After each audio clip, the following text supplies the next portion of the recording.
¿Qué tal, amigos? Bienvenidos a una edición especial solo podcast y YouTube, en este caso también, para los amigos de Tu Dinero Nunca Duerme, los suscriptores. Esto de los más cafeteros, Domingo Soriano, ¿cómo estás? ¿Qué tal, Luis Fernando? No, nunca me ha gustado a mí esto de para los más cafeteros, para los más fieles, para los Más amigos fieles que me les gusta más a gusta mí y que nos siguen absolutamente en todos los programas, para nuestros cuadrilleros, los amigos Eso de la es. cuadrilla de Tu Dinero. ¿Verdad, Manuel Llamas? Sí, señor, ahí estamos. Una cuadrilla que va creciendo, que va creciendo día a Poquito día, poquito. efectivamente. Sí. Pero ahí todos los oyentes de Tu Dinero Nunca Duerme, amigos de este programa, pues están ahí poquito a poco. Y hoy tenemos edición especial. De lujo. Y una edición especial con Azvalor. Toma ya. Y además tenemos nada más y nada menos que al responsable de la mesa de trading de Azvalor, que es Javier Barrio. ¿Cómo estás, Javier? Buenas tardes, pues estoy muy bien y encantado de volver a estar aquí con vosotros. Esto es más sencillo, ¿no? Que esa mesa en la que te sientas tantas horas ahí. Mucho más sencillo. ¿Cuántas pantallas tienes? Primera pregunta. Pues tengo dos, podría tener bastantes más, Vale, entonces pero controlado. con dos entonces me apaño. controlado. Son value. Son value. La Entonces solo dos calidad y el pantallas. precio, ahí las tiene. Y también con Javier ha venido acompañado Ignacio Lave, que es el director de Inversores Internacionales dentro de Azvalor. Ignacio, muy bienvenido. Muchas gracias por tenernos, como decía Javi, gracias Domingo, Manuel, Luis Fer, encantados, como siempre. Bueno, aquí encantados nosotros y nuestros oyentes. Como sabéis, este formato es un formato en el que estamos un poco más desenfadados. Yo siempre digo, nos quitamos la chaqueta y la corbata, ya ven que no me lo he quitado. Manolo tampoco. se niega. Yo me niego. Y Yo Domingo- hasta en casa Domingo tampoco. tengo Hoy traje y todos. corbata. Y también nos acompaña, para los que nos vean por la tele, Atenea, del equipo de comunicación. La de comunicación sin micro. Esto lo hacemos fatal, Domingo, lo hacemos fatal. Muchas gracias también por estar aquí con nosotros. Bueno, a ver, hemos convocado este espacio extraordinario para hablar de algunos temas que yo creo que interesan mucho, que hemos explicado en alguna ocasión, Manolo, Domingo, pero yo creo que tampoco hemos profundizado de una manera muy especial, y a mí sí me gustaría hacerlo, pero desde la perspectiva del proceso de inversión de Azvalor, gestora, que está en boca de todos, no por casualidad, sino por méritos propios. Lleva unas rentabilidades extraordinarias durante los últimos años y sus gestores y líderes pues atesoran un track record envidiable, ¿no?, dentro del panorama nacional y europeo en este caso. Ignacio, Javier, la inversión en cíclicas y un proceso específico para invertir en cíclicas. Eso es. ¿Por qué esto y por qué desde Azvalor? Bien, vamos a ver, en Azvalor yo diría que prácticamente desde el inicio, hace 8 años, hemos tenido en diferentes momentos de la historia de la casa mucha inversión o bastante inversión en ciertas compañías de tipo cíclico, en sectores cíclicos. Entonces, ¿qué se diferencia esto frente a otro tipo de inversión en compañías o a otra tipología de compañías, ¿no? Yo siempre recuerdo que Peter Lynch hablaba de las famosas 6 compañías en las que hay que invertir: crecimiento, stalwarts, turnarounds, una holding que puede tener activos en balance, etcétera, y una de ellas era las cíclicas. Bueno, pues en las cíclicas hay una serie de patrones comunes dentro de cada sector y cada subsector que se pueden analizar y que tienen un método propio. Yo empiezo diciendo, no sé si lo conocerán los oyentes, pero hay un viejo adagio en la bolsa que dice que el remedio para los precios bajos son los precios bajos y el remedio para los precios altos son los precios altos. Bueno, pues eso, resumido en una frase, es la inversión en cíclicas. Y sobre todo quiero empezar explicando ese ciclo, ¿no? Oye, todos sabemos que la bolsa es cíclica, pero dentro de la bolsa hay encima unas que se llaman específicamente cíclicas. Bueno, pues en Azvalor desempolvamos ese manual o ese método, ese proceso de inversión en cíclicas versus el resto de tipología de compañías donde también invertimos y intentamos ver qué es lo que ocurre. Y empezamos por los precios bajos. Aquí no me voy a poner muy teórico, pero los precios bajos normalmente lo que quieren decir es que hay beneficios bajos o incluso pérdidas. Normalmente son malos márgenes, normalmente algo ha ocurrido en el sector, por lo que yo ya no gano tanto como cuando había precios altos. Bien, los precios bajos, ¿qué implican desde el punto de vista ya muy micro? Es decir, la tesis no es nada macro de tipos de interés, sino desde el punto de vista muy micro, ¿esto qué implica? Esto implica que hay cierres de capacidad, es decir, que en tu competencia los que producen más caro se van fuera, hay recortes, hay gente que se va a la calle, no hay financiación, es decir, se seca el sector. Al fin y al cabo, el capital huye del sector. Esto contraintuitivamente, frente a todo lo que podemos pensar, es justo el momento en el que uno tiene que empezar, no digo a invertir, pero sí a analizar el sector. ¿Por qué?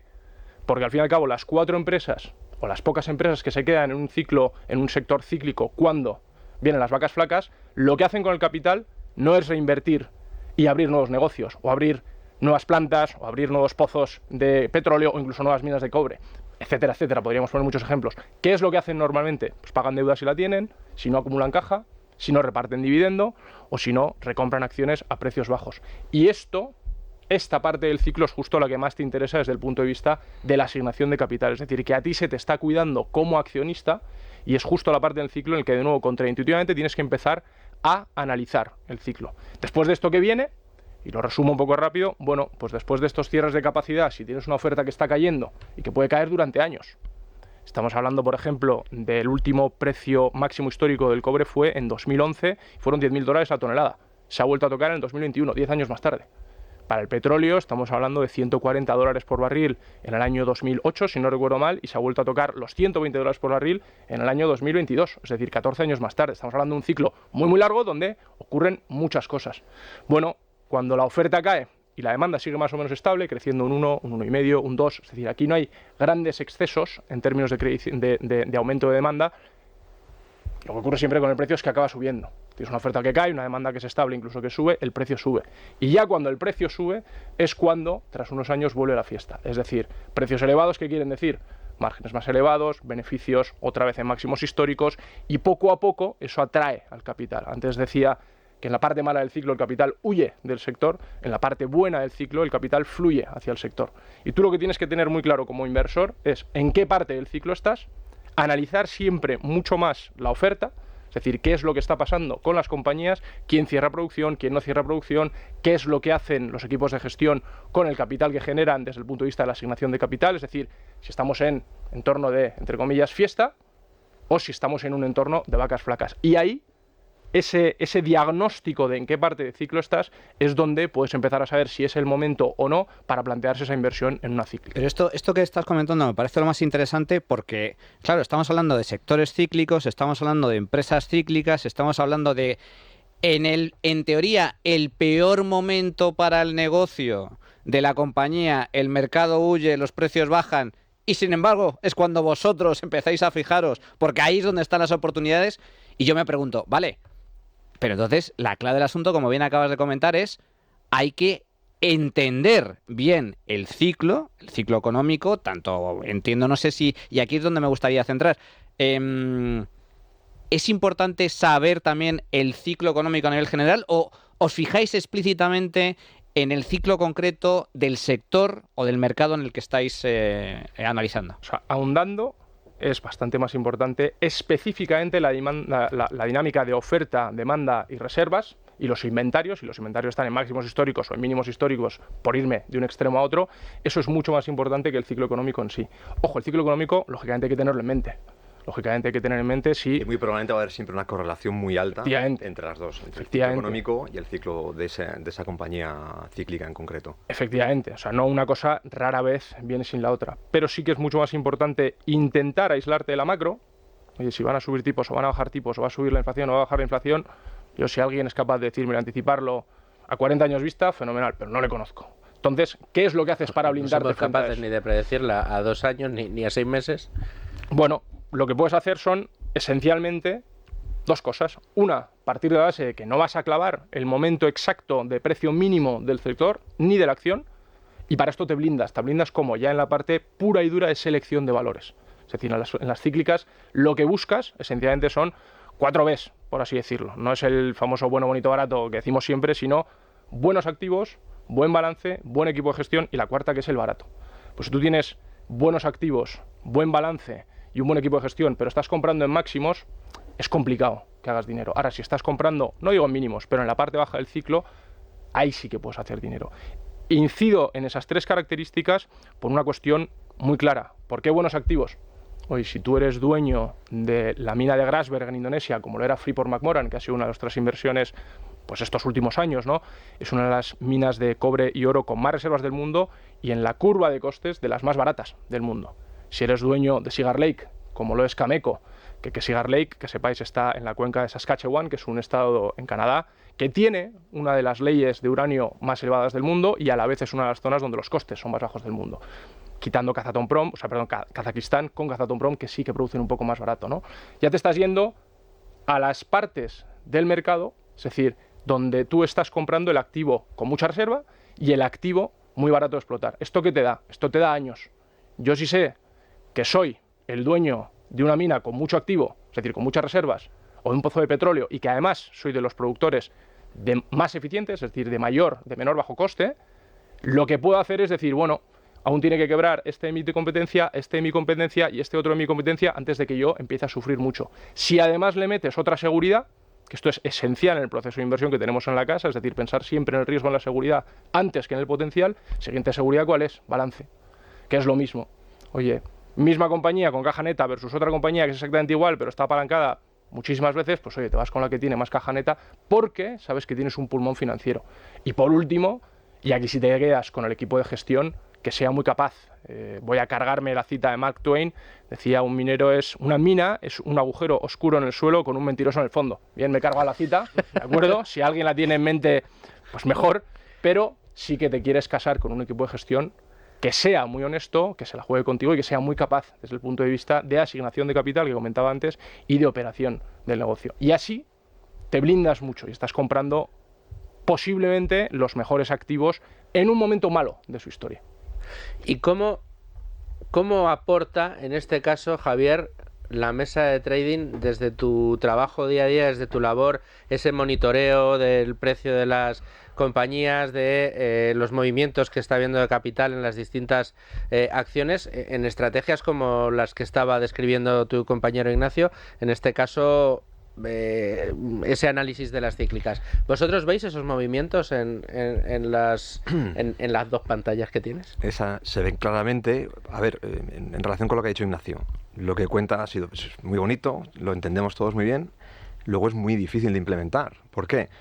Estamos hablando de sectores que tienen volatilidades por encima de la media del mercado. O sea, cuando aquí Álvaro o Fernando han comentado que en media, y esto es en media, las acciones durante un año natural tienen movimientos entre mínimos y máximos del 50%, en estas compañías podemos encontrarnos, y lo estuvimos mirando el otro día, estamos hablando de Anglo American, Glencore, o sea, los líderes mundiales tienen movimientos del 50-60% de mínimos a máximos dentro de un año.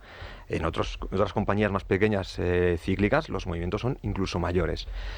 Dicho esto, tú puedes entrar una compañía que está en 20, que dices, bueno, esta compañía es buenísima y ha caído a 8 porque el ciclo es malo en este momento, hay pesimismo, y dices, bueno, hay que comprar. Bueno, hay que comprar, se te puede ir a 2 o a 4 y has comprado a 8, has hecho bien los números y aún así el mercado te arrastra. ¿Qué es lo importante aquí? Bueno, pues ser consciente de que podemos o que se pueden sufrir esas caídas, estar bueno, pues con pies de plomo y comprar, a lo mejor ir escalando las posiciones y no tomar una posición íntegra que quieras tomar un 2% de una compañía directamente al precio al que empiezas a comprar, sino ir escalándolo poco a poco, y a lo mejor si tienes que comprar un poco más arriba no es problema, pero lo que no debes hacer a lo mejor es quizás entrar como un caballo en una cacharrería e ir tomando posiciones poco a poco. Yo creo que lo comenté en otra ocasión y creo que es bueno, pues un poco lo que es el proceso de inversión en cíclicas. Y bueno, pues como el conocimiento de las compañías, el trabajo que hay detrás de tanto de los gestores como los analistas, de entenderlas perfectamente, no perderse nada, conocer a los competidores, conocer el sector, conocer las posibles disrupciones, hace que, bueno, pues puedes ganar dinero a largo plazo, no haciendo grandes, digamos, maniobras raras. Yo lo comenté, yo he trabajado, bueno, pues antes de Nazvalor estuve en un broker y daba servicio a Álvaro y Fernando como broker. Una compañía cíclica, yo recuerdo, y por ponerla como ejemplo, Altri, que es una compañía de pasta portuguesa. Esta compañía, bueno, la pasta, pues es un sector muy cíclico donde las variables de precios, de demanda, de los datos macro de China hacen que el precio de las acciones varíen sensiblemente. En un mismo año puedes tener pues variaciones porcentuales 50, 60, 80, 100%, entre mínimos y máximos, digo. Bueno, pues conociendo bien el sector, conociendo bien las compañías, eligiendo compañías líderes que tengan costes de producción los mejores, pues en este caso Altri era la productora europea con los costes marginales más bajos. Bueno, pues yo he visto durante años, literalmente, como en un momento bajo del ciclo, con un par de noticias malas, un dato macro de China malo y otra compañía sudamericana, que son los mayores productores, que iba a invertir y a poner en el mercado 3 millones más de toneladas, bueno, pues los precios se caen y las acciones se desploman. Y de repente, pues yo recibía órdenes de Álvaro Fernando, pues hay que comprar Altri. Y me aparecían vendedores de otros compañeros que tenían clientes en UK, en Francia, en Norteamérica, clientes nórdicos. ¿Que quieres comprar Altri? Yo tengo un vendedor, que es que están las cosas muy mal, el sector no les gusta ahora mismo, y te vendían. Y iban haciendo la posición.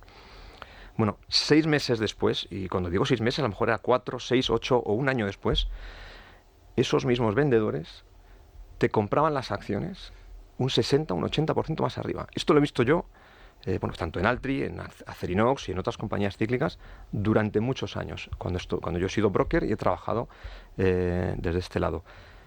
Pero lo he visto recurrentemente.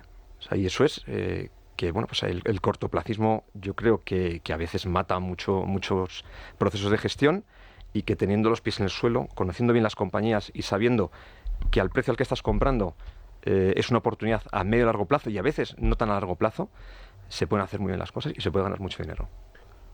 Las cíclicas a lo mejor tienen el elemento ese, a la hora de construir esas posiciones, no sé si de dificultad o facilidad, a lo mejor para el que va en sentido contrario, de que cuando tú quieres comprar, la mayoría te está vendiendo y al revés. Es decir, no sé si la posición más complicada es para los otros, en el sentido de que quieren deshacerse de algo que no tienen una parte contraria, y a lo mejor no sé si para alguien que está mirando desde el otro lado, que busca siempre un poco salirse de ese consenso de mercado, es más o menos sencilla. Quiero decir que es un tipo de...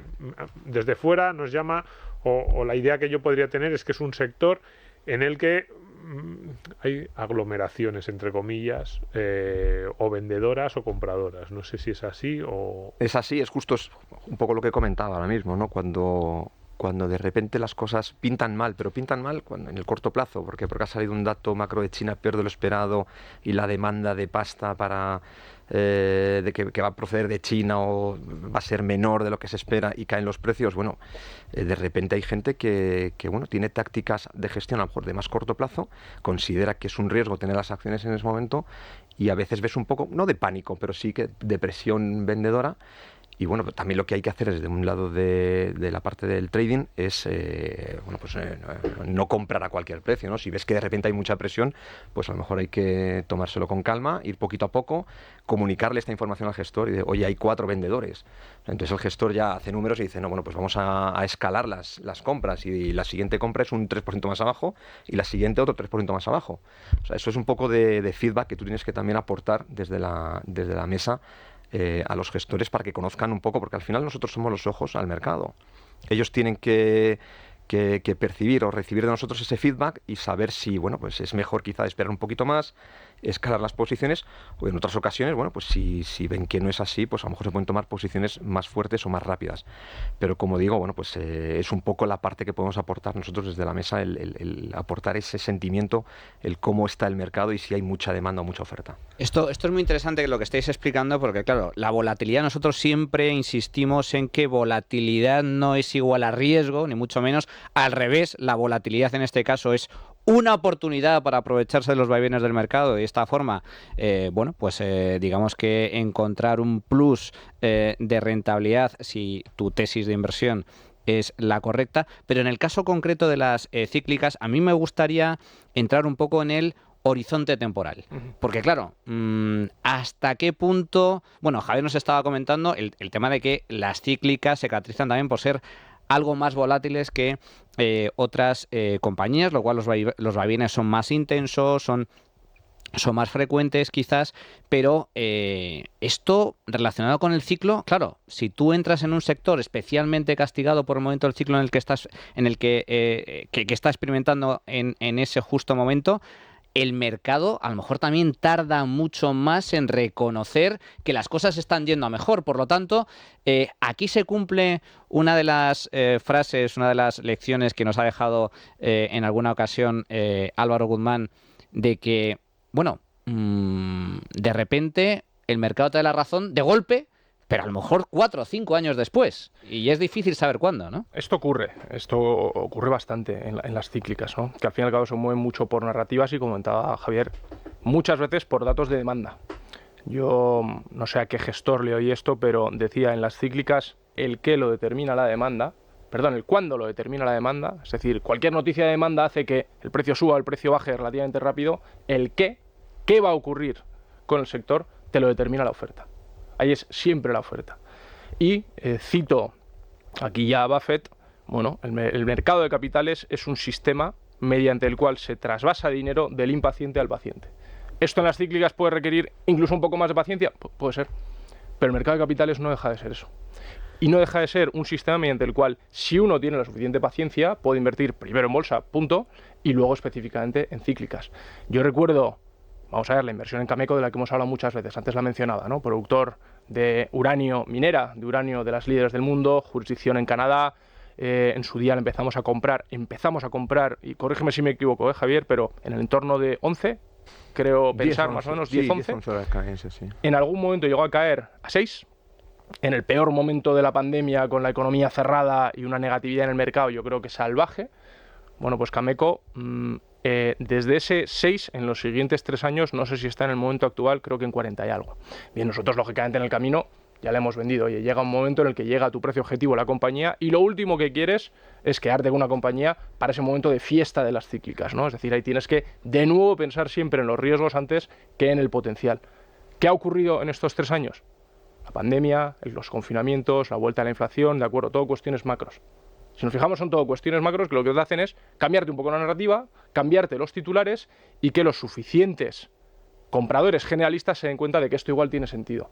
Claro, cuando llevas en el uranio, que cayó la libra uranio de su máximo histórico, creo que de $100 por libra, $140 por libra, a 20, creo que fue el mínimo, ya se me van los años, pero es un poco antes de Fukushima el máximo histórico y el mínimo creo que fue, pues justo en, si no en el año 2020, en la pandemia, en torno a 10 y largo, o sea, de 140 a 10 y largo, tienes que aguantar mucho, pero lo que tienes que tener en mente es que cuando te cambia esa narrativa, en todos esos años de sequía de capital, cuando el capital ha huido del sector, ya la puerta de entrada es relativamente pequeña. Ya cuando quiere entrar las grandes entidades, los grandes bancos, no digo Azvalor, que gestionamos, pues sí, 2.800 millones, 25.000 clientes, pero somos pequeños en el mundo. Cuando quieren entrar las grandísimas entidades financieras, la puerta de entrada es tan pequeña que de repente de golpe, es lo que decías tú, Manuel, quiero comprar un X% de Cameco. Bueno, no hay liquidez.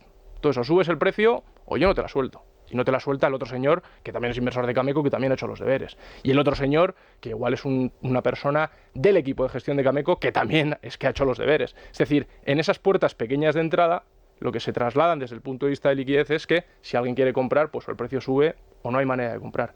Y eso en las cíclicas incomoda cierta parte de la inversión porque tarda tiempo y cuando viene la rentabilidad viene de golpe, pues que cuando viene de golpe tampoco hay alternativa. Y son siempre 2-3 datos de narrativa que te cambian, que estaban errados y de repente cambian a estar correctos y ya te cambia todo. En fin, me callo ya con el uranio, pero hace unos años se nos decía que esto era imposible que fuera parte del mix energético del futuro del mundo. Ahora es energía verde. Y ahora es energía verde. Menos en España. Bueno, que es energía roja. Energía roja. Qué apunte más triste, pero, es así, pero es más triste, certero. sí.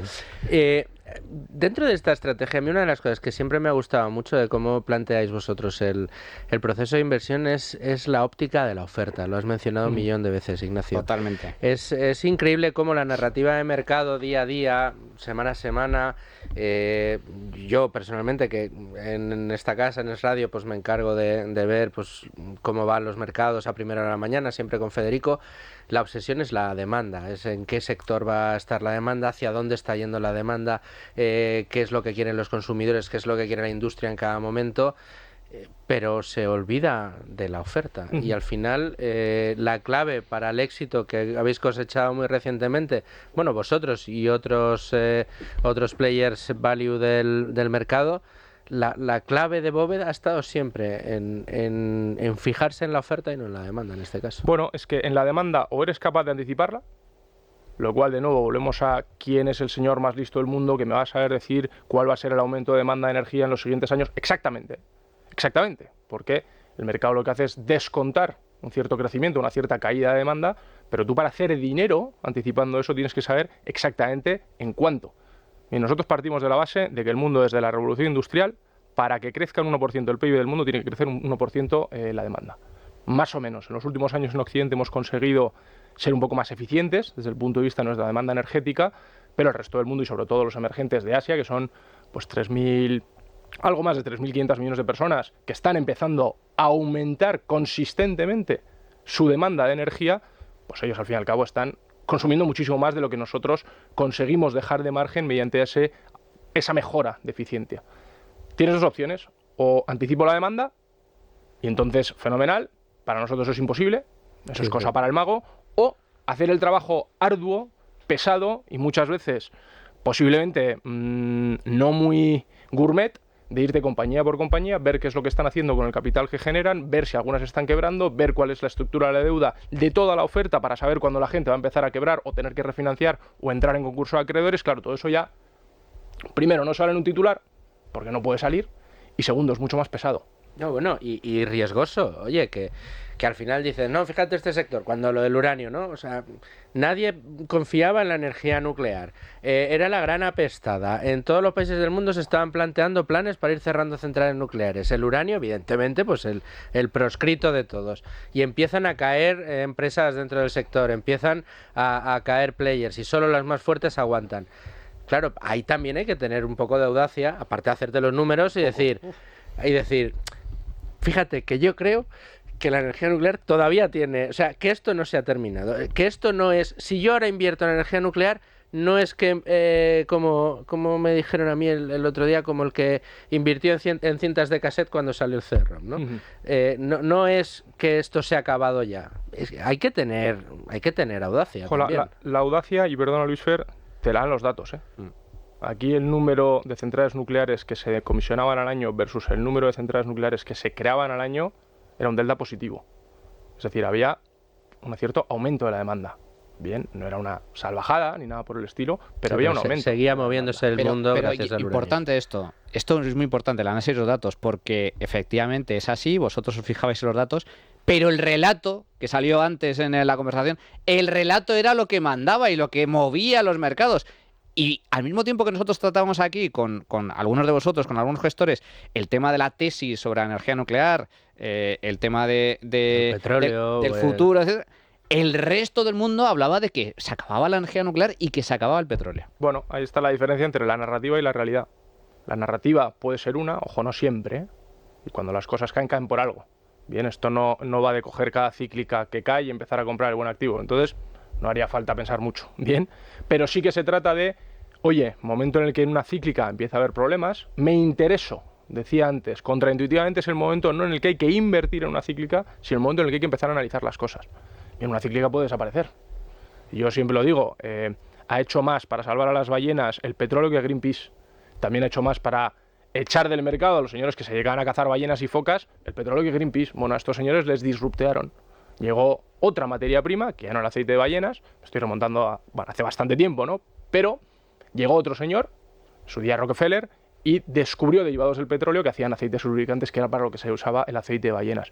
Bueno, teniendo en mente los riesgos, que parte de la narrativa va a estar por ahí, la narrativa te va a estar todo el rato hablando de los riesgos, los metes en la ecuación, la oferta la metes en la ecuación, las reservas las metes en la ecuación, y de nuevo, es la oferta siempre la que te dice qué va a ocurrir con el sector. El cuándo, la demanda. Alguna narrativa, algún cambio de titular, esto es lo que te dice el cuándo. Pues específicamente en el año 2020 se cierra la economía y sí, y la demanda cae. Fenomenal. A finales del año 2020, en el 21, se reabre la economía y la demanda aumenta. Pero es la oferta y ese análisis de oferta lo que nosotros pensamos que es no solo lo que una persona debe analizar, pero sí donde más énfasis tiene que hacer. ¿Y a vosotros? ¿Os preguntan alguna vez de esto? ¿Pero por qué quieres esto? Quiero decir, llamas a comprar algo que nadie quiere y no te dicen, pero te lo has pensado bien, que ha caído un 80% en los últimos 3 meses. Bueno, reflexiona, te dice tu broker, no, te doy un par de horas para que afortunadamente, yo creo que con el track record de Álvaro y Fernando de los últimos 20 años, yo creo que es al revés. O sea, si tú estás comprando algo, va a mirar más en detalle lo que estás comprando y por qué lo estás comprando, y te aseguro que para ellos es un heads up, que se dice, ¿no? Oye, que estos tíos están comprando, Álvaro está comprando esta compañía, que es este sector, hace unos años en mineras de uranio. Entonces probablemente eso les haga reflexionar.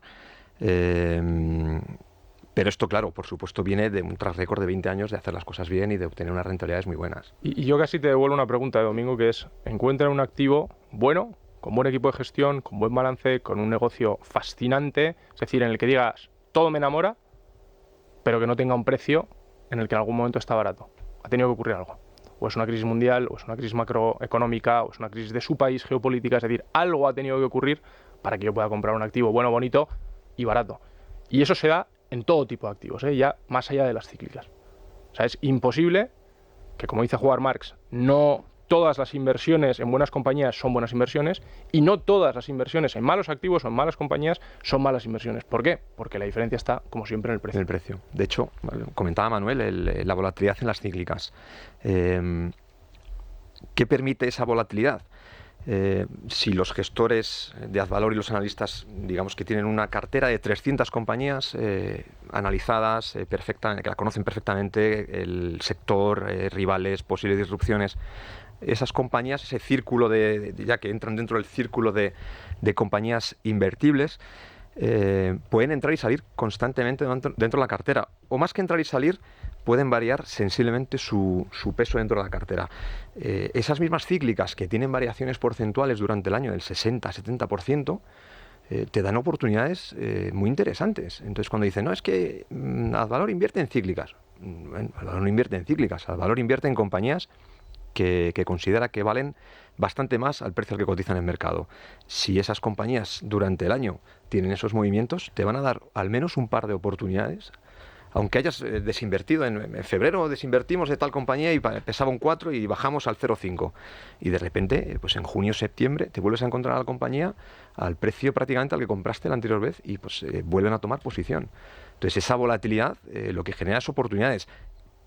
¿Cómo se generan esas oportunidades? Conociendo perfectamente la compañía, conociendo perfectamente el sector, los competidores, y a partir de ahí, en función del precio, puedes obtener rentabilidades a lo largo del año y subir participación, bajar participación en muchas de estas empresas. Bueno, habéis dicho que en ocasiones, para que los precios caigan en buenas compañías o en malas, tiene que ocurrir algunas cosas.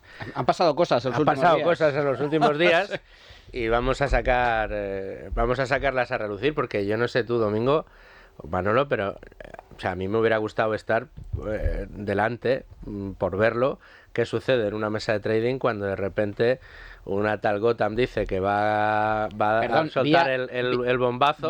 Vía tweet, además. Oye, que mañana sacamos un informe. Mañana tumbo una compañía española. Adivina cuál. IBEX 35 y no voy a decir cuál, pero se dedica a temas farmacéuticos. Y de repente por la mañana va a Grifols y un 25%, castañazo abajo. ¿Cómo eso?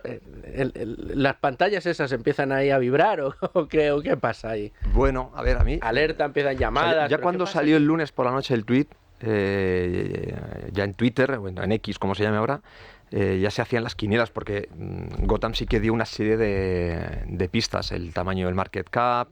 10.000 millones, no hay muchas compañías en España que capitalicen en torno a eso. Y de hecho se hablaba de Grifols, ACS y Celnex, si mal no recuerdo.